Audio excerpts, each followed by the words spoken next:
Tá? Ele deve entrar aí já já, tá? Jefferson já entrou? Ótimo.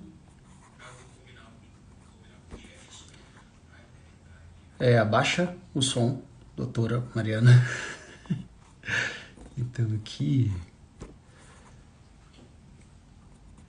Jefferson, cadê você? Beleza.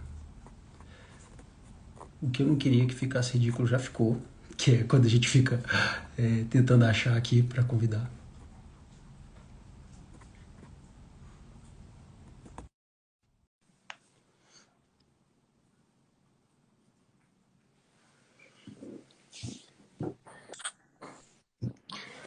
E Doutor aí, Jefferson, doutor Hugo? como é que você tá, meu garoto? Você tá bem, cara? Estamos na área, velho. É um prazer falar contigo, tá, cara? Prazer é todo meu, velho. Obrigado pelo convite. Cara, isso é uma honra, tá? Você, além de um exímio paciente, é um grande amigo, tá? Quero te agradecer muito aí por entrar nessa viagem aí comigo aí, essa nova toada que a gente Só está um dando. minutinho que alguém vai falar só um oi aqui que tá doido pra falar. E aí, Henrique? Beleza, cara? Vai lá com a mamãe. Bonitão ele, cara. Muito legal. Vai lá com a mamãe. Assiste lá. Eu só quero ver um pouquinho. Assiste do celular dela. Pronto, vamos lá, cara.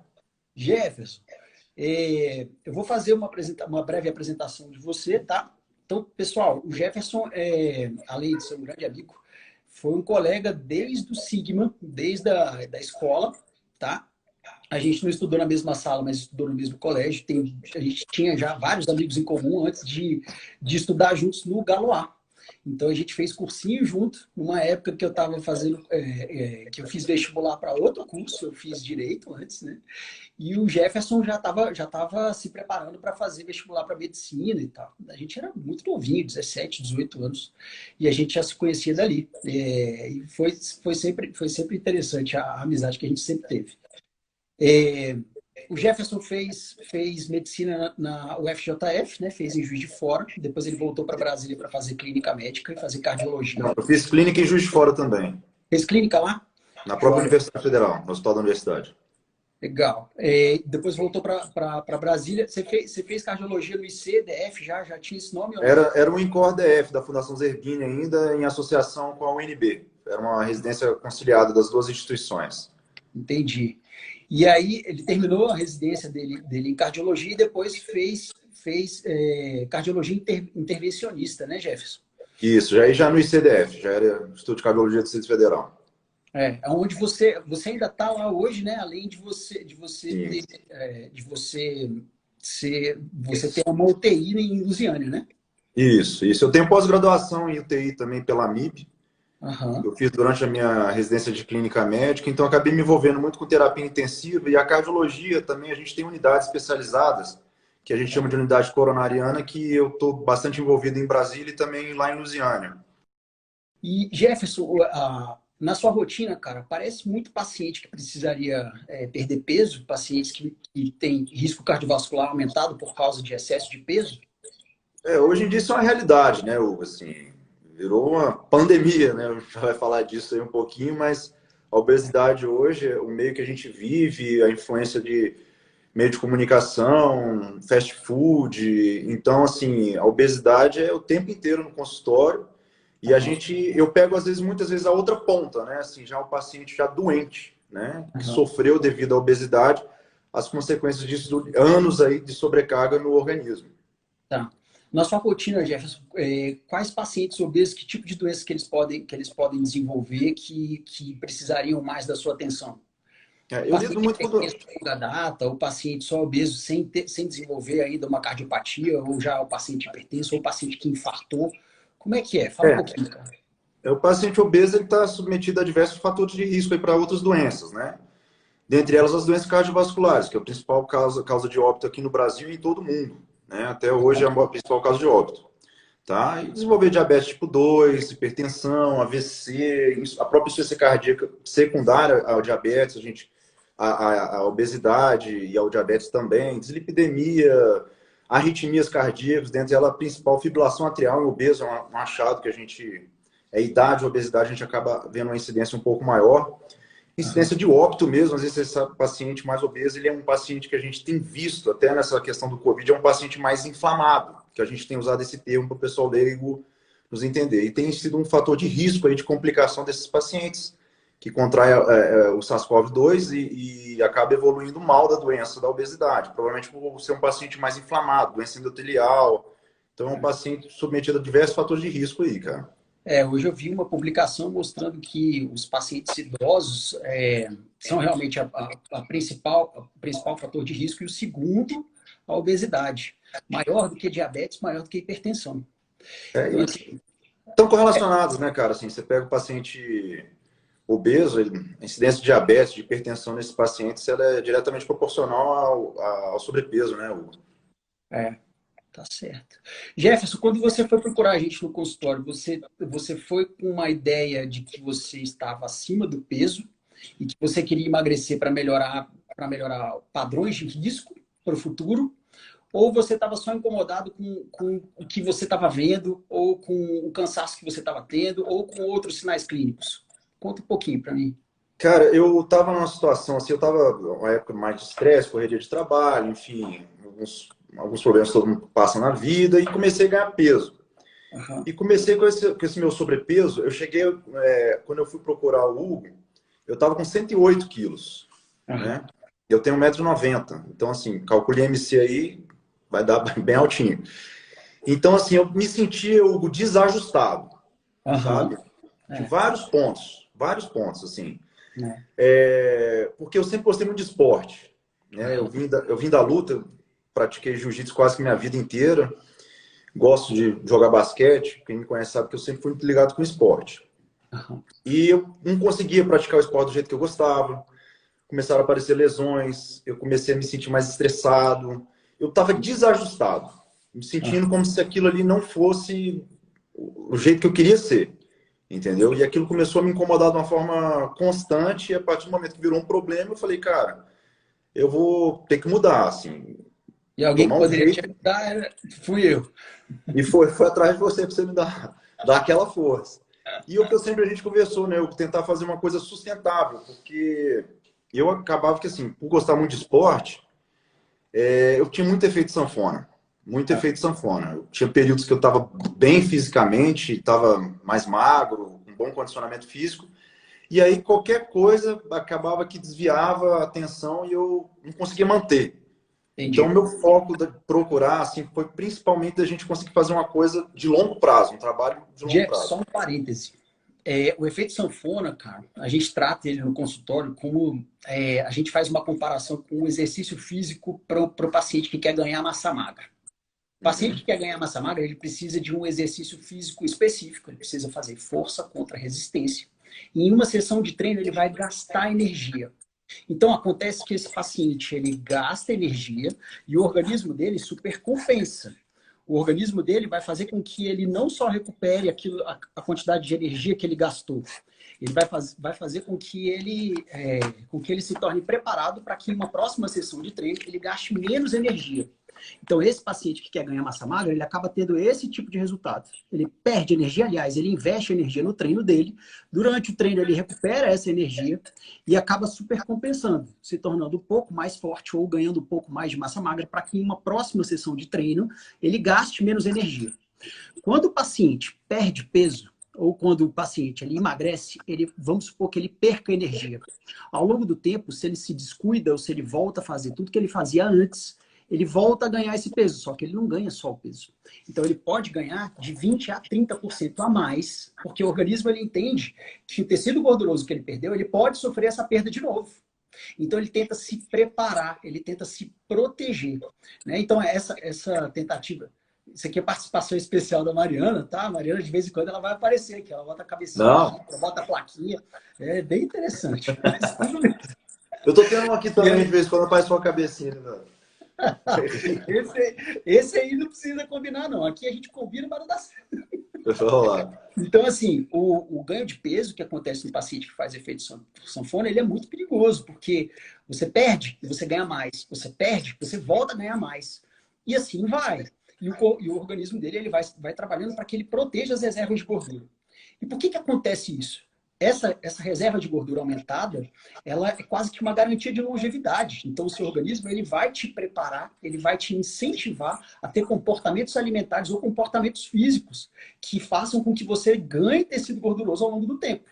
Porque se acabar alimento no mundo, quem é que vai sobreviver mais tempo? O paciente que está magro ou o paciente que tá obeso? Esse paciente ele tende a viver mais tempo porque ele tem reserva. Tá? Mas o organismo não sabe que a gente tem alimento e a gente vai ter refeições em vários momentos do dia, que a gente vai ter uma rotina em que a alimentação está presente. A indústria alimentícia, ela se desenvolveu se desenvolveu e se especializou em cativar os pacientes pelo sabor, pelo prazer que o alimento poderia produzir. E aí, o que acontece? O uso de carboidratos de baixo índice glicêmico, associados a gorduras diferentes, gordura hidrogenada, ou a outras fontes de gordura saturada, por exemplo, que a gente encontra em alimentos industrializados, fazem com que você tenha um meio metabólico propício para que você reconstrua tecido gorduroso. Então, isso é muito perigoso. Isso é uma coisa que faz com que o paciente se sinta seduzido e em cada janela alimentar ele procure um alimento que seja extremamente saboroso, que dê muito prazer para ele, e faz isso intuitivamente, porque o organismo dele está indicando para ele. Né? Você tinha essa alimentação, Jeff? Sua alimentação era mais pautada assim, cara? Você queria mais prazer na alimentação ou não era uma coisa que você se preocupava? Cara, eu sempre me preocupei. Assim, eu acho que mais é pior do que a qualidade. Eu sempre priorizei a qualidade do alimento. Uhum. Mas na quantidade eu não tinha nenhum controle, assim, era matar a fome. Compulsivo? Um pouco. Principalmente em algumas épocas, assim, depois até a gente conversar, porque tudo pode puxar você para regredir, né, na verdade. A vida o tempo inteiro você vai ter o quebra-mola, você vai ter o obstáculo. E se cada vez você tiver obstáculo, você regredir, não funciona. E talvez tenha sido essa minha grande mudança de postura. Uhum. Né? Só, por exemplo, no começo do ano agora, não sei se você lembra, eu quebrei o pé. Uhum. Tava jogando basquete com o Dr. Montenegro. O pé deu um estalo na hora. Aí o Dr. Montenegro, que barulho foi esse, Jefferson? Eu falei, cara, acho que foi meu tênis. Ele foi seu tênis, não. Foi o pé. Nossa. Aí nós fomos fazendo o raio-x, eu tinha uma fratura na base do quinto metatarso. Que beleza. E isso foi na sexta-feira. Oi? Quanto tempo você ficou parado? 30, 45? 3 dias. Como assim, cara? Você fraturou e não imobilizou? Aí eu botei o RoboFoot, Tá. conversei com o Dr. Montenegro, ele falou para atividades que não estivesse sobrecarregando meu pé, não estivesse doendo, eu poderia manter. Tá. Não mudei a alimentação em nada, não descarreguei o problema em alimentação. E na segunda-feira eu estava na academia, com limitação para andar, não estava fazendo, claro, coisa que não sobrecarregasse o pé, mas mantive fazendo exercício de força, de resistência, e não teve nenhum prejuízo no pé, que sempre eu tive o bom senso também de não sobrecarregar o negócio. Entendi. Eu também faço pilates, eu tenho costume de fazer pilates porque eu tenho dor crônica nas costas, lombalgia crônica. Também na mesma semana eu estava de volta, então minha reabilitação foi muito rápida, assim. E eu você não dei... habituada, então assim, só de novo um parêntese aqui. O fato de você estar constante realizando exercício, então você fazendo várias janelas durante a semana, você tinha seus exercícios físicos, fez com que você não se sentisse à vontade numa posição de que, pô, eu quebrei meu pé, quebrei aqui o quinto metatarso, vou parar. É isso. Então, o que aconteceu? Você ainda tinha uma produção de neurotransmissores que te estimulasse a se manter no fluxo de realizar exercício. O que acontece exatamente o contrário quando o paciente fica sedentário. Ele deixa de ter a produção desses neurotransmissores e sempre que esse paciente tenta realizar um exercício e ele não insiste, ele percebe que ele continua na inércia. E a inércia de quem está sedentário é permanecer sedentário. A inércia de quem está fazendo atividade física regular é se manter em atividade física regular. O paciente que está já em atividade física regular e acontece alguma coisa que ele não treina, ele sente falta do treino. Ele sente que ele ficou mal, que poxa, hoje eu não treinei, hoje eu não consegui e tal. E muitas vezes a falta dos neurotransmissores que você produziria durante esse treino, você busca esses neurotransmissores em uma alimentação mais prazerosa. Perfeito. O dia que você não faz atividade física é um dia que provavelmente você sente uma dificuldade maior em se manter em dieta. Isso aconteceu contigo? O dia que eu não faço é o dia que você tem mais vontade de comer, né? Hoje eu tenho, assim, eu tô vendo, tem mais ou menos 2 anos que a gente começou a Trabalho. fazer o nosso programa mais pesado. Aham. Hoje em dia, eu tô muito habituado, assim, ao meu estilo de vida alimentar, de atividade física. Então, assim, eu nem passou pela minha cabeça parar, Aham.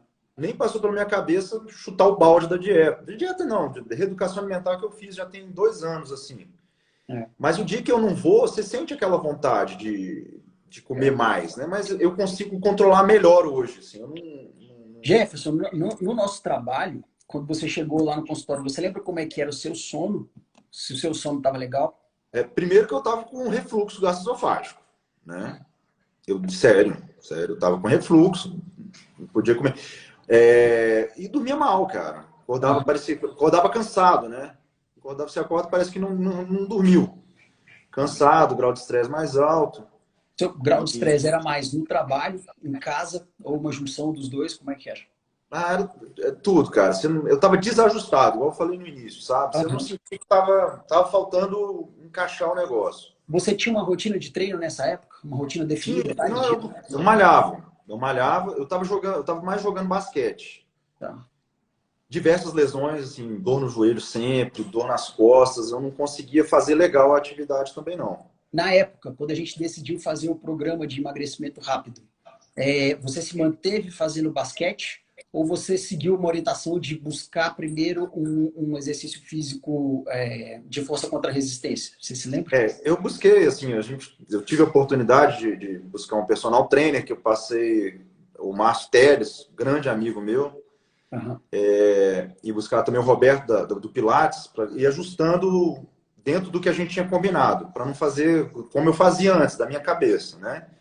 Então, grande parte do resultado aí, agradecer o Marcinho também, o Roberto, o pessoal Legal. me deu essa força toda, e eu passava o que a gente tinha conversado em consultório, sempre o Márcio sempre participando, o Roberto também, e se a gente seguindo as orientações e foi encaixando o negócio. Né? Eu Aí eu gosto. saí um pouco daquela minha rotina que eu fazia, o que eu achava que era certo, Aham. e comecei a fazer a coisa programada, Aham. Tá. conforme cada fase. O trabalho que a gente desempenha, se a gente não tiver a ajuda do professor de educação física, tem gente que precisa do psicólogo, tem gente que precisa de outros profissionais de saúde para que fique algo redondo, para que o paciente Uhum. tenha esse apoio, né? Sim, sim. E, Jefferson, só lembrando aqui, o seu IMC na época lá era quase minha IMC de obesidade, era 29,3, tá? Sim, sim, Você sim. teve, cara, uma perda, até a última vez que eu te vi, uma perda de gordura importante. Você perdeu 13 quilos e 100, tá? Então, assim, foi uma perda de gordura bastante exuberante, assim, foi bem legal o seu resultado, tá? Sim. Você teve um crescimento muscular também importante, lógico que não foi na primeira intervenção. Então, na primeira intervenção, o trabalho ele foi dividido em dois. A gente fez 12 semanas de um trabalho para que você perdesse grande quantidade de tecido gorduroso, e depois a gente fez um trabalho para que você ganhasse massa muscular, né? Para Sim, que a gente tivesse um resultado antropométrico com bastante qualidade muscular. E eu acho que a gente atingiu um resultado bem bacana, né, cara? sim, Esse sim. resultado, esse primeiro resultado, quando a gente perde esse volume todo de tecido gorduroso em um período de tempo considerado até curto, quando o paciente se olha no espelho, ele vê que aquele resultado traz bem-estar para ele. E às vezes ele faz com que, poxa, esse tipo de resultado vai fazer com que você dê crédito a um tipo de orientação que antes você não tinha. Só que Uhum. muitos pacientes falam assim, não, são 12 semanas, se preparam psicologicamente para as 12 semanas. Só que são Uhum. 12 semanas de start, de Uhum. modificações alimentares e de modificações de perturbações de treinos físicos que vão fazer com que você siga nesse tipo de rotina para sempre. Porque se você para de fazer, o que acontece? Você já viu o que acontece? A sua estrutura genética ela vai te chamar, ela vai fazer com que você naturalmente volte a ganhar o tecido gorduroso que você estava naquela época. O seu organismo ele estava bem, porque ele estava com os estoques todos cheios, né? Bem Mas cheio. e por aí, cara, assim, antes da pandemia, você tinha uma qualidade muscular. A última consulta que a gente fez foi antes de iniciar a pandemia, mas você tem uma ideia do tipo de ganho que você teve, o tipo de resultado que você tinha antropométrico. E você percebeu também que você precisaria se manter realizando exercícios, mesmo com as academias fechadas, não foi? Foi. Você seguiu a orientação dos professores de educação física. Como é que você fez aí nesse início da pandemia para você se manter ativo fisicamente? O que eu assim, aconselho quem não tem o hábito de fazer atividade física ou quem malha há muito tempo sem orientação? Que procure um profissional, nem que seja durante um período, sabe? Foi uma coisa importante que eu vi nisso, porque você aprende a treinar com um bom profissional de educação física, tá? Então, ele te ensina a fazer bons treinos. Então, mesmo não tendo aquele contato mais próximo que eu estava tendo com o Márcio, assim, ele me ensinou bastante coisa como eu me virar. Se eu tivesse numa viagem, enfim, outras coisas. E na hora que eu vi que o negócio da pandemia ia pegar mesmo, que a academia ia fechar, tal, eu me programei, né? Eu busquei algumas alternativas, elástico, uma cama que reclina um pouquinho, alguns pesos, e consegui manter uma atividade física diária, tá? Não 5 a 6 vezes por semana. Perfeito. Mesmo Oi? Pelo menos um dia de descanso, né? Pelo menos um dia de descanso. Comprei uma bicicleta de spinning também para manter o aeróbico, porque tava, na época ainda estava chovendo, então tinha dia que eu via que não ia dar para correr na rua. Eu comprei na internet mesmo. Existem várias opções aí, é uma boa opção aí para a galera que ainda não está segura para voltar para academia, que é compreensível, ainda a gente está num período ainda um pouquinho conturbado. Mas é uma boa opção, tá? E eu montei a minha estrutura pequena aqui em casa e mantive, cara, 5 a 6 vezes por semana, na dificuldade, às vezes horários meio estranhos que eu não estava habituado a fazer, mas eu me adequei e consegui segurar as pontas. Voltei a treinar agora na academia, com tudo que precisa, a academia está até muito vazia, mas com máximo, toda a responsabilidade, na companhia atlética. Você acha que aumenta risco de recirculação de vírus com a academia aberta? Assim, na verdade, o vírus é uma coisa muito nova, né? Assim, então, a gente, cada hora sai algum estudo, e o último que saiu mostrou que a academia é um dos ambientes, talvez, mais propícios à infecção. Tá? Assim, Mas eu acho que você tem que levar algumas variáveis. Você tem que levar da variável de ocupação da academia, se está cheia, se não está cheia, se é uma academia responsável.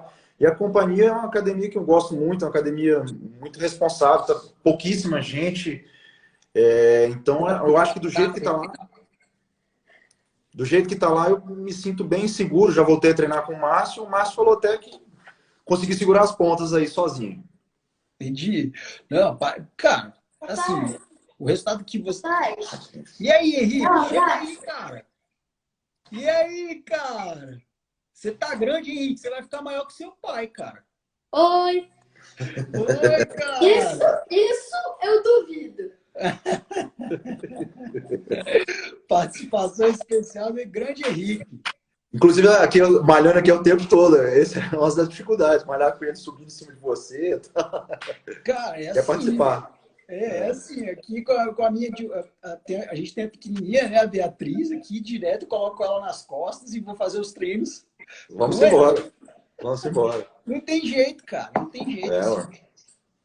Mudou muito o padrão de estresse, né, cara? Tipo, antes a gente tinha um estresse um pouquinho... Talvez a sua rotina não tenha mudado tanto porque você não parou de trabalhar no hospital e deve estar fazendo até os mesmos horários que você fazia antes.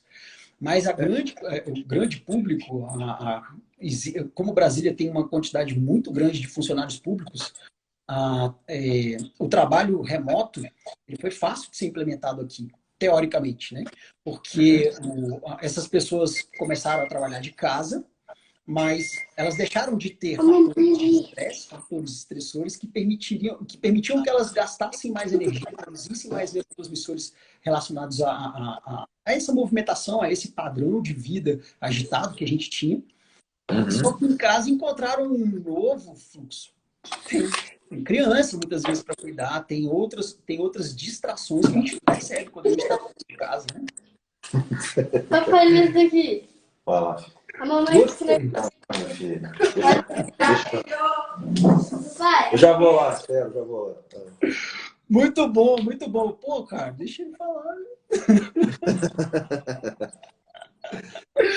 Cara, então assim, a gente em casa, a gente encontrou novos estresses. No começo, era um estresse simplesmente pelo isolamento. Mas o nosso organismo, aos poucos, ele foi se adaptando, se reajustando. Só que nesse processo de reajuste, nesse processo de, assim, as células elas sofrem uma adaptação e o nosso organismo como um todo sofre um ajuste.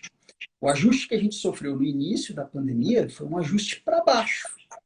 Então foi um ajuste que sinalizaria para que a gente produzisse menos neurotransmissores relacionados ao sistema nervoso simpático e que faria com que a gente se movimentasse, ou ficasse mais ligado, tivesse a chance de ter frequências cardíacas mais altas, uma sudorese, tudo pronto para a vida estressante que a gente tinha, e depois esse ajuste para baixo. No início da pandemia, havia uma necessidade muito grande de manter a produção alta desses neurotransmissores. E uma das formas de fazer isso, a gente chama muito de cilada mental. O organismo ele acaba fazendo com que o seu apetite, a sua atração por alimentos mais calóricos, ela aconteça nesse período. Então você não está se movimentando, você não está fazendo exercício físico, você não está na sua rotina de trabalho e o seu apetite, de repente, ele aumentou muito. Ele ficou muito alto. Ele ficou muito grande. E a alimentação, e uma alimentação mais prazerosa, é uma coisa que traz conforto, traz bem-estar, a pessoa se sente bem. Só que aí o que acontece? Depois que você sofre esse novo ajuste para baixo, o seu organismo ele começa a ter frutos disso. E quais são os frutos? Ganho de tecido gorduroso. E se eu não tenho mais rotina de exercício, ou se essa rotina de exercício a gente não mantém, o que acontece? O seu organismo ele começa a observar o volume total, aliás, a massa total de massa magra que tem no organismo, e vê que não está tendo mais demanda para essa massa magra. E aí ele acaba utilizando esse tecido como fonte de energia numa escala maior, né? Então, assim, o nosso organismo ele utiliza vários substratos energéticos durante o dia, o tempo inteiro. Então, assim, a gente tem fosfocreatina, glicose circulante, glicogênio muscular, glicogênio hepático, proteína muscular, gordura, que a gente está gastando todos eles o tempo inteiro. Mas a depender da frequência cardíaca, ou depender da atividade física que a gente está fazendo, o nosso organismo ele vai buscar um substrato energético específico. Então, ele vai garantir um percentual desse substrato energético específico para cada atividade que a gente faz. A gente aqui sentado conversando, a gente gasta mais tecido gorduroso. E se a gente tiver que pensar um pouco mais, tiver que trabalhar alguma coisa, assim, o cérebro ele vai acabar gastando mais glicose. Se a gente começasse um treino aqui agora, não aqui agora, né? Se a gente fosse para academia e tal, fosse fazer alguma força contra a resistência, a gente gastaria mais fosfocreatina. Nos primeiros 10 segundos de cada série, de cada exercício que a gente fizesse, seriam de fosfocreatina, né? Então, assim, eu entrei um pouco mais profundo aqui agora, assim, mas... vamos lá. Sua área. Você teve alguma dificuldade de adaptação nesse período de isolamento ou foi tudo bem? Hugo, eu acho o seguinte, cara, assim, o que eu fiz? Eu tomei uma decisão. Quando eu te procurei, a gente fez um plano e eu tomei uma decisão em ter esse estilo de vida. Uhum. Se a gente for esperar o mundo funcionar perfeitamente para você seguir seu plano, você nunca vai conseguir o que você planejou, tá? Então, você que tem que se adequar às situações, aos ambientes. O que eu estou querendo falar? A gente vive viajando. Você viaja. Se você tem estiver no hotel e você largar, ou se você todas as refeições você fizer só pensando no prazer, como é que Exato. Então, assim, hoje o que eu não faço? Eu viajo, eu mantenho meu treino, tento não atrapalhar nada na viagem também, porque você tem que se adequar aqui. Não o evento que vai adequar-se a você. Nunca. Então, eu acordo mais cedo que todo mundo, faço a minha atividade e estou pronto para participar do que tiver. E não faço exageros alimentares. A atividade feita em períodos diferentes do dia, ela vai garantir alguns efeitos diferentes. Isso que você falou de você realizar a sua atividade física como a primeira coisa que você faz no dia é extremamente importante, principalmente para manter a utilização de tecido gorduroso como principal fonte de energia durante o dia. A depender da intensidade do exercício que você fizer nesse período, você vai entrar... Então, assim, vamos supor que você fez um treino de 40 minutos a 1 hora. A depender dos grupos musculares que você utilizar, se forem grupos musculares pequenos ou grupos musculares maiores, você vai gerar uma perturbação ali durante o treino. E depois do treino, você vai entrar numa fase chamada de EPOC. Essa fase você é chamada de gasto de oxigênio em excesso pós-exercício. Tá? Essa fase você tem tecido gorduroso como principal fonte de energia e ela dura enquanto você mantém os níveis de catecolaminas que você produziu durante o seu treino mais altos. Se eu tenho um grupo muscular grande sendo treinado nesse dia, eu posso ter um EPOC entre 6 e 8 horas. Se eu tenho entre 6 e 8 horas de um gasto aumentado de tecido gorduroso, isso faz com que o treino que você fez de manhã tenha um efeito no controle de peso lá no futuro que é sensacional. Então, isso que você faz, você não só resolve uma coisa, porque quando você está viajando, quando você está em família, o tempo só é seu enquanto eles não acordam. Exatamente. Depois que eles acordam, cara, é muito difícil, porque se você diz não, você vai ajudar menos, você está fazendo coisa que às vezes não é o direcionamento que a família como um todo vai precisar. E se você acorda mais cedo e resolve isso daí, você acaba tendo uma atitude que vai te trazer benefício, né? Inclusive na viagem, né? Então, aí a pandemia eu fiz uma analogia com o que eu tomei como rumo de vida. Na hora que começou o problema, eu já me adequei de um jeito para continuar fazendo o que eu estava fazendo. Então, assim, eu não tive uma fase de adaptação. Não, eu já mantive na pressão. Direto. Direto. Igual eu faço quando eu viajo. Cada hora. É um pé quebrado, é a pandemia uma hora é outra coisa. Você sempre vai ter a desculpa para autossabotagem. Só um pouquinho. Para autossabotagem. Entendi. Eu já vou lá. Muito bom. Aí... Jefferson, você está periodizando seu treino, mesmo você... Porque, assim, se você estiver seguindo o mesmo fluxo, mesmo que sejam treinos intensos ou treinos perturbadores o suficientes que sinalizem para que você continue mantendo a taxa de gordura como está hoje, ou continue mantendo ou estimulando para que você tenha crescimento muscular, você muda seu treino de vez em quando?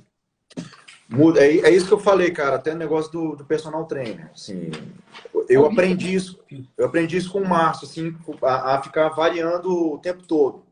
Joia. Então, dificilmente eu tenho treinos assim repetidos durante a semana mesmo. Eu trabalho grupos musculares, mas eu procuro sempre perturbar, como você gosta de falar, e eu aprendi com você. Sempre incomodar. Quando você não sai com aquela incômodozinha, porque talvez você não chegou lá no estresse que você precisa fazer na fibra muscular. Exatamente. Então eu não costumo fazer treinos iguais, não. Assim. Joia. Perfeito, Jefferson. Jefferson, quando a gente não muda o treino, a gente tem o que a gente chama de curva de adaptação. Se você tem o mesmo treino por períodos superiores a 3, 4 meses, o seu corpo ele vai encontrar uma forma de que as células musculares se adaptem e você, como um todo, se ajuste. Depois de 4 meses de um treino sem modificação nenhuma de treino, você provavelmente vai ter sofrido o ajuste máximo e você vai encontrar o platô, tá? Então, assim, um treino que não muda, ele tem um tempo para ser utilizado e para que você tenha benefício, tá? A gente traz esse conceito da periodização não só para os treinos físicos. Você deve ter visto logo lá no início do nosso trabalho que a gente faz uma periodização alimentar também. Então, o que é isso? A gente não faz uma estratégia única. Agora você vai fazer essa dieta aqui, essa é a sua dieta, é a dieta da vida, é essa dieta que você vai seguir para sempre. Impossível fazer isso. Por quê? Porque você vai chegar no limite. E aí você pode chegar no limite sem que você tenha perdido a quantidade total de tecido gorduroso que a gente precisa para que você... para que o tecido gorduroso que você tem no seu corpo não aumente seus riscos. Né? E aí a gente não cumpre o nosso objetivo mínimo, que é fazer com que você fique com uma carga total de tecido gorduroso menor do que 25% para homens, menor do que 30% para mulheres, e que isso fizesse com que você diminuísse ou não aumentasse os riscos cardiovasculares por causa dessa quantidade. Tá? Eu estou falando de riscos cardiovasculares por causa do interlocutor, porque tem os riscos metabólicos também, né? Tem outros riscos aí. São cadastradas 239 doenças diferentes relacionadas à obesidade. Então, assim, é lógico que aquelas que matam, então, doenças neoplásicas, doenças metabólicas e doenças cardiológicas, elas são a nossa principal preocupação. Mas muitas vezes os pacientes, eles sabem que isso acontece, mas como eles não veem nada no dia a dia, eles não fazem nada. Então, assim, muitas vezes quem procura a gente não está preocupado com a morte. Ele está preocupado em dormir melhor, porque ele está roncando. Ele está preocupado em melhorar a disposição dele, porque ele está acordando, está com baixa disposição durante o dia, às vezes está se sentindo sonolência durante o dia. Ele quer melhorar a qualidade de vida. Então, assim, no seu caso, você tem um volume de pacientes em que você vê qual é a consequência principal de uma obesidade não controlada, mas não é por medo disso que você procurou ajuda profissional. Foi principalmente para melhorar a sua qualidade atual. Perfeito. Para melhorar a sua relação tanto com o exercício físico, ou com o alimento, ou com a sua qualidade de vida de uma forma geral, né? Uhum. Cara, esse cara tá bonito demais, cara. Parabéns, viu, Henrique? Você tá demais, cara. Adoro participar de qualquer coisa. Você é muito fera, cara. Eu participo da aula da minha mãe. É? Gosto de participar, só que eu não participo muito da minha aula. Entendi, a sua aula é mais difícil. A aula dele mesmo, ele não quer ficar assim, não, viu? O Henrique daqui de casa é do mesmo jeito. Gosto de fazer tudo assim, só menos fazer aula. Vai lá na mamãe daqui a pouco. Tchau! Tchau, Henrique. Cara, esse negócio da pandemia aí, a gente tem que virar professor. Pô, eu tô tendo que ficar tutor do Henrique, só que o meu Henrique tem 15, né? Esse foi o meu maior grau de estresse. Na pandemia foi isso daí. Mas depois eu me ajustei. É inacreditável, cara. Não faz, não quer fazer as coisas, não quer seguir ele. Não, pai, de 3 em 3 dias eu tô vendo as aulas. Como é que é? Muito difícil, né? Para eles Dá o também. mesmo Né? valor. Muita rotina. Cara, criança não tá nem aí com o pai paga pra escola. Não tá nem aí, quer saber? Quer nem saber, cara. Putz, e vamos voltar aqui. Olha só. Jefferson, tem uma coisa, cara, que o paciente que passa pelo tratamento que você passou e que aprende, começa a entender, começa aos poucos a perceber que o exercício físico e as escolhas alimentares que ele precisa fazer vão ter que virar uma rotina para sempre. Ele acaba se controlando, ele acaba tendo o que a gente chama de autocontrole. Isso daí é uma coisa... isso tem uma... como é que é? Isso... Existe uma coisa que é o controle externo e o controle interno. O paciente que aprende, ele acaba fazendo o controle interno. Só que para o seu controle interno, você só deve obrigação a você mesmo. Então, você, em alguns momentos, você vai abrir. Você vai fazer uma janela de consumo de álcool maior. Você pode consumir um alimento mais calórico e tal. Quando o paciente faz um acompanhamento adequado, pelo menos na nutrologia ele é interessante que aconteça entre 6 e 8 semanas, a gente tem o que a gente chama de controle externo. O paciente que mantém o controle externo, ele tende a fazer um controle interno mais importante. Ele acaba sendo mais fiel àquilo que ele precisa fazer para manter os resultados que ele conseguiu e acaba fazendo... E acaba tendo resultados mais duradouros, né? Tem uma coisa também que é importante. Alguns pacientes falam assim, poxa, vem cá, eu vou ter que fazer um programa de 12 semanas e tal, e depois eu vou ter que ficar cuidando disso, mas existe um momento em que o meu organismo ele vai se acostumar e ele não vai buscar mais ganhar tecido gorduroso. Então, assim, tem alguns estudos mostrando que o setup antropométrico ele pode ser alterado depois de 24 a 36 meses do ganho que você teve. Então, vamos supor que você tenha perdido 14 quilos de gordura. Se você manteve por períodos de 24 a 36 meses esses 14 quilos de gordura perdidos, é como se o seu corpo entendesse que aquele é o novo Jefferson e é ali que ele tem que permanecer.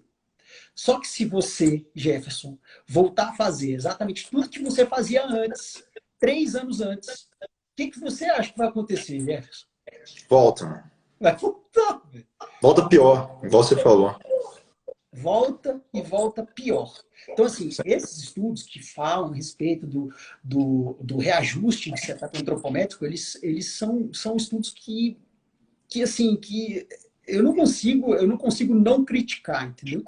Então, são estudos, assim, cara, que realmente, eu falar para o paciente, assim, ó, você precisa manter de 24 a 36 meses, isso me dá um embasamento para que eu faça essa afirmação no consultório.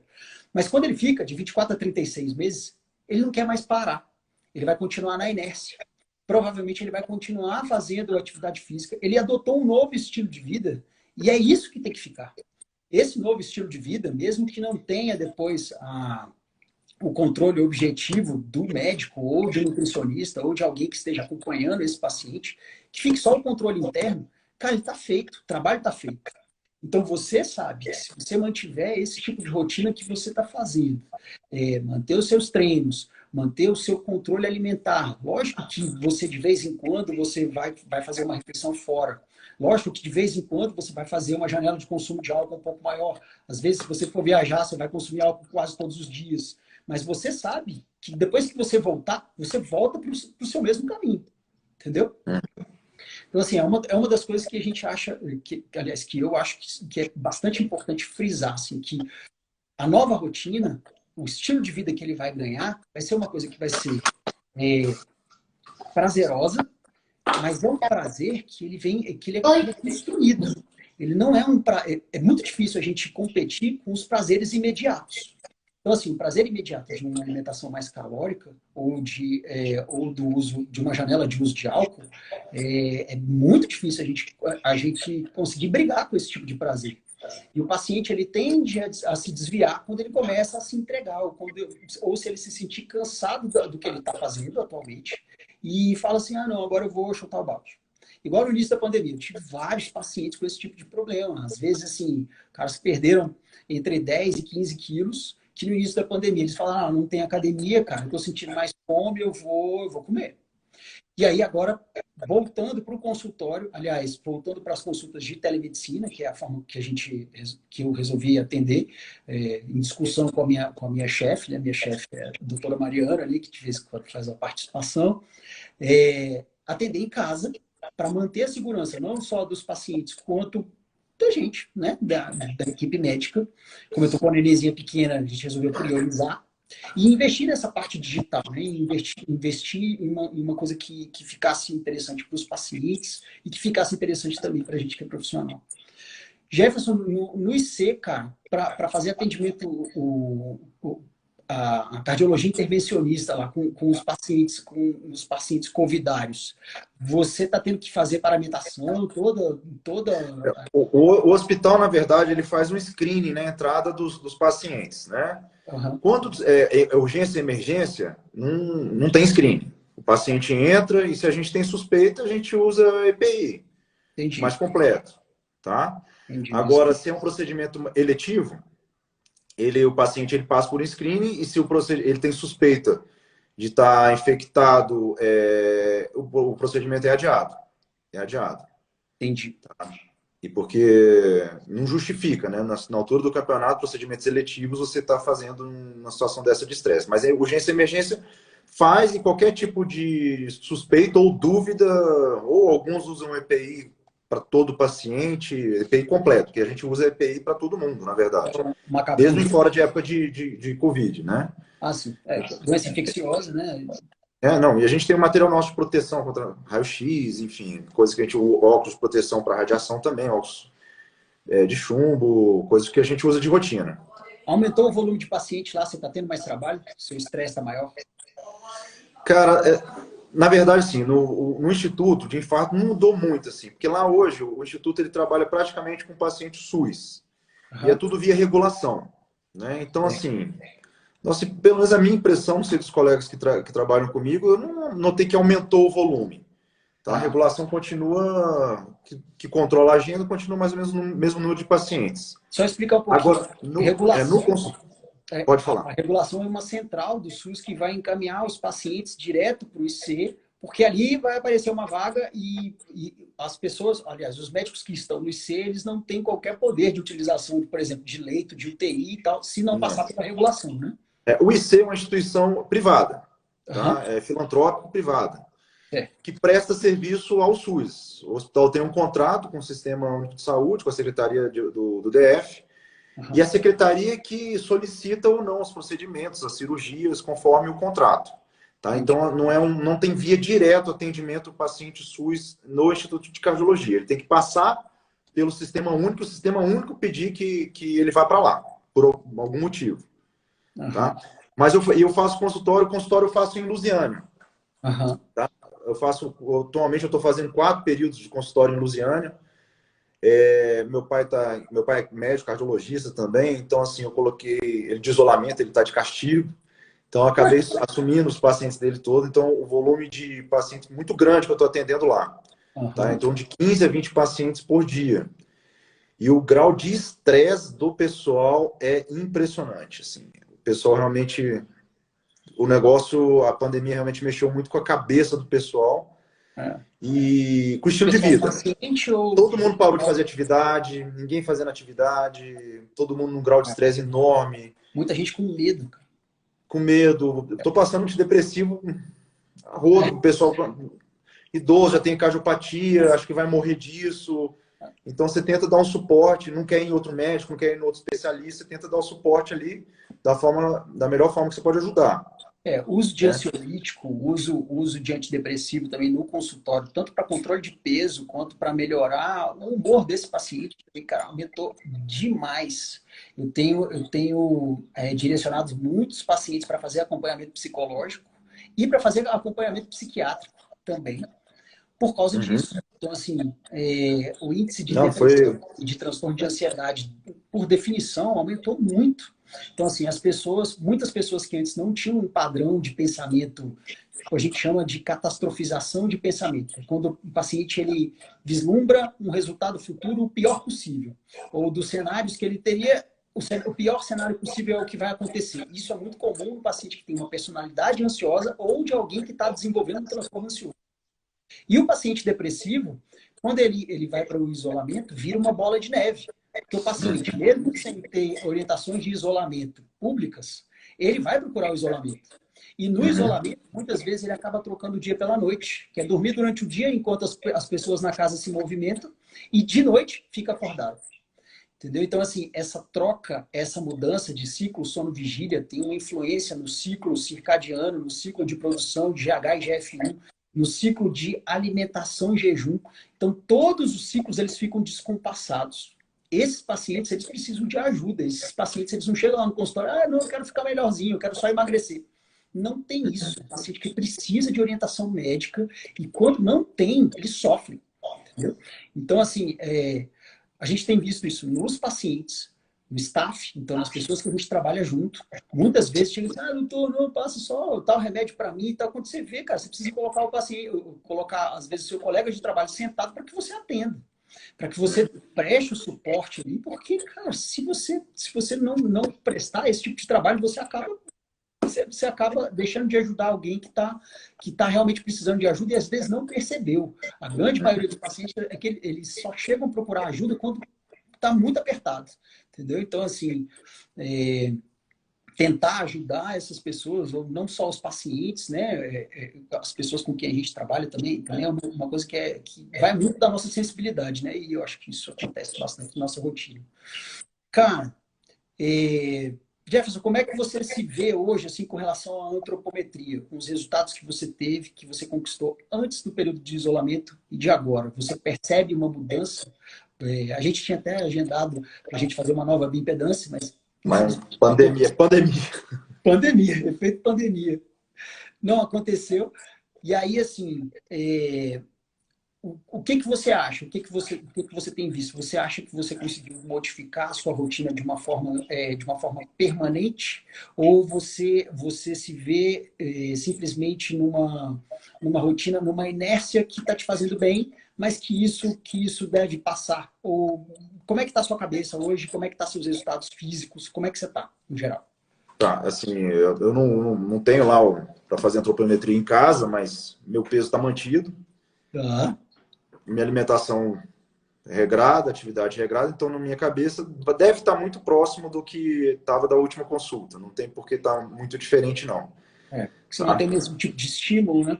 Exato. Então não tem muito motivo de mudar. Hoje eu me sinto ajustado. Aquele desajuste que eu falei com você, eu durmo bem, acordo disposto, sai fazendo um monte de coisa. Você manteve todas as suas rotinas. Então, assim, que eu vi muitos pacientes falando, eu até fiz um post disso há alguns meses atrás, assim, para que as pessoas elas não deixassem, pelo fato de estar em isolamento, não deixassem de fazer as coisas mínimas que elas faziam. Então, acordar de manhã, às vezes arrumar a própria cama, escovar os dentes, tomar um café num horário mais cedo, fazer a barba, cara, se cuidar dos mínimos. Se você começa a olhar para suas coisas, ver que está tudo uma zona, que você não está se cuidando, que você está deixando todos os horários correrem, que você está dormindo mais tarde, está acordando mais tarde, está acumulando trabalho, algo está errado. E a gente precisa fazer alguma coisa de diferente. Entendeu? Então, assim, o organismo ele funciona muito bem quando você segue rotinas. Muitas vezes o paciente me procura, o que a gente vai oferecer para esse paciente? Uma estratégia alimentar, uma estratégia de treino e uma estratégia para melhorar a qualidade do sono, são coisas que são rotinas. É um planejamento para que você siga uma rotina pré-determinada. Se você se propôs a procurar um profissional e pediu ajuda, se esse profissional te deu uma rotina e você simplesmente não liga para aquela rotina e segue com a sua vida, você não vai ter nenhum tipo de resultado. Agora, se você dá rotinas específicas, o seu organismo como um todo, no início, as suas células vão sofrer uma adaptação e o seu organismo vai sofrer um ajuste. As suas principais perdas de tecido gorduroso acontecem nesse período. É no período de ajuste. Então, é no período de adaptação. Então, no começo, você vai precisar perturbar realmente. Você vai precisar se encaixar numa nova rotina. Mas se você não modifica essa nova rotina de tempos em tempos, então a periodização, tanto de treino quanto alimentar, o acompanhamento em si, permite que a gente faça pequenos ajustes no seu treino ou pequenos ajustes medicamentosos, se forem necessários, que permitam que você não se adapte completamente. Aliás, você não sofra o ajuste completo e você esteja sempre buscando um objetivo diferente. Então, a gente tem que fugir da mesmice. E, mesmo assim, precisa ter uma rotina. Então, essa rotina ela precisa ser adequada e mudada, muitas vezes com auxílio de profissional, para que você não chegue num platô e simplesmente estacione. Né? Existe uma curva que a gente usa também, chamada de curva de adaptação, que ela mostra que rotinas que envolvam tríade da supercompensação, alimentação, treino e descanso, se você implementa esse tipo de rotina e segue implementando o tempo inteiro, você acaba tendo uma curva mais ou menos desse tipo. E essa curva, ela varia, ela é analisada a cada 6 semanas. Então, a partir da 12ª semana, a chance de você ter alguma modificação com uma rotina pré-determinada, ela é muito pequena. Quando você faz o acompanhamento médico, ou o acompanhamento com um profissional que vai alterar alguma coisa nessa sua rotina, você permite o que a gente chama de princípio da elasticidade. E aí, no momento que você vê esse profissional, ele altera alguma coisa naquela sua rotina que faz com que você cresça, com que você alcance platôs cada vez maiores, tá?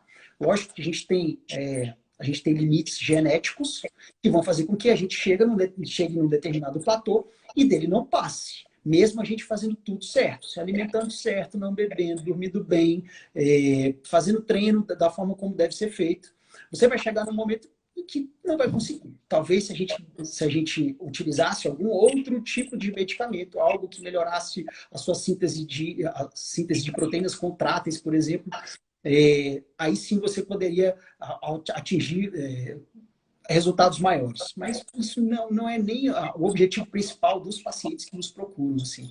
Então, o ganho de grandes quantidades de massa magra não é uma coisa que é tão buscada. Hoje em dia se procura muito mais qualidade de vida. Então, o corpo, a antropometria que é mais procurada é uma antropometria que há qualidade muscular, um volume muscular não tão exuberante, mas um volume muscular que, com baixa quantidade de gordura, gere uma impressão positiva, gere uma sensação de bem-estar quando você se olha no espelho. Então, o fato de você se sentir bem é algo que é extremamente buscado no consultório. Então, assim, o paciente, muitas vezes, ele não está preocupado com o risco que ele vai ter no futuro, daqui a 10, 15, 20 anos. Mas ele quer se sentir bem hoje. E aí, ele vai estar disposto a alterar a rotina? Porque ele vai precisar alterar a rotina. Se você não muda o tipo de estímulo que você faz, você não tem um resultado diferente do que ele está hoje. Beleza? Beleza. E a outra pergunta que você fez, eu me vejo nessa rotina, não vejo prazo, não. Estou bem assim, estilo de vida meu. Às vezes as pessoas me perguntam como é que você consegue. Não é difícil. Depois que você entra na sua rotina. Você está ajustado, você se adaptou. Não é. Tá numa festa, você não vai comer o bolo. Eu não faço questão. Você aprendeu a dizer não, Jeff? Oi? Você aprendeu a dizer não? Assim, eu não faço, eu estou acostumado a fazer, me sinto bem assim, não é difícil. Cara, eu chego na casa da minha mãe, a coisa mais difícil que tem é dizer não pro pão de queijo, cara. Difícil, cara. É difícil. O bolo eu sempre consegui dizer não, cara. Agora, meu pai, cara, meu pai é produtor rural, né? E aí, ele agora, cara, ele tinha umas búfalas lá na fazenda e durante o período ele ainda tem essas búfalas lá e aí ele faz pão de queijo de búfala, que é mais saudável, é mais proteico e tal. Cara, eu chego em casa, a primeira coisa que ele faz, quanto tempo você demora? Eu falo, pai, 15 minutos eu tô aí, tô botando o pão de queijo de passar. Pô. Você tem que se ajustar. Enfim, se for uma situação muito constrangedora, vamos falar, come um. Demora a comer o pão de queijo, né? Vai comendo ele devagarzinho. E álcool, cara? Como é que você tá fazendo? Cara, assim, eu não. Durante a semana. Eu nunca tive hábito durante a semana de bebida alcoólica. É mais final de semana, com amigos. Não me privo, não. Se eu estou em alguma festa, alguma coisa. Você bota limite e você deixa ir embora. No início, eu fazia limite sério para chegar no objetivo que a gente queria. Hoje em dia, eu regulo para, assim, claro, ter um consumo razoável, não passar mal, me sentir bem no dia seguinte. Para não dar trabalho. Você pensa, você acaba a gente pensando isso. Vai treinar no outro dia. Se eu deixei para treinar no domingo, aí eu seguro então, muito. Tô lembrando aqui, ó, cara. Gin. E o gin? Vitão, eu acho melhor do que a cerveja, Vitão. Mas, assim, eu não tomo mais cerveja. É uma coisa que eu não tomo mais. Só um copinho, Jeff? Na verdade, assim, não virou mais problema nem nutricional. Eu não gosto muito mais de tomar cerveja. Ô, Jeff, você lembra você chegou a fazer uma foto comparando você 10 anos atrás com o período que você tinha acabado de fazer o tratamento de emagrecimento rápido. Você se importa se eu mostrar aqui? Um segundo? Fica à vontade. Não, pode mostrar. Olha a diferença, gente. Mudou? Não, bom, volta a foto. Tem um detalhe. A Skol do lado ali, o galão da Skol, ó. Só na latinha. Só na latinha. Eu recebi uma foto de você tomando gin, só um copinho, eu achei de respeito, viu? Não, mas não só, né, não. Um copinho. Mas, enfim, cara, assim, a gente tem que ter também nossos prazeres. Eu também não... Exatamente. A vida ela é feita de equilíbrio, né, Jeff? E até mesmo assim, não adianta você aprende a fazer, você aprende a... não adianta você simplesmente falar assim, agora eu vou fazer atividade física, vou me alimentar bem, vou dormir cedo, não sei o que e tal, e não vou ter nenhum outro tipo de prazer imediato. Cara, isso é irreal. Isso é irreal. A gente vive em sociedade. Se você não tem esposa, se você está solteiro, se você tem alguma coisa, você vai querer fazer alguma atividade que seja interessante, entendeu? Né? Então, cara, você ter janelas ou válvulas de escape, elas também fazem parte do trabalho. Porque, assim, existe um outro princípio, é um princípio da fisiologia do exercício, que é o princípio da elasticidade. O que é isso? Se você tem, por exemplo, 7 janelas de treino por semana, você não deixa período para que você descanse. E o seu organismo entenda que ele não precisa simplesmente supercompensar até um determinado ponto e parar. Você vai enganar o seu organismo toda semana quando você der um dia de descanso para ele. Nesse um dia de descanso, o seu organismo ele vai falar, opa, hoje eu não vou precisar supercompensar. E aí amanhã, quando você voltar com as suas janelas de treino, o seu organismo ele vai responder ainda mais forte do que ele responderia se você estivesse fazendo todos os dias da semana o mesmo treino. Ou se você estivesse fazendo absolutamente todos os dias da semana dieta. Ou se você estivesse dormindo bem todos os dias. Então, de vez em quando, são boas perturbações que façam com que a gente descanse. Tá? Jeff, vamos fazer considerações finais aqui. A gente tem 20 segundos, cara.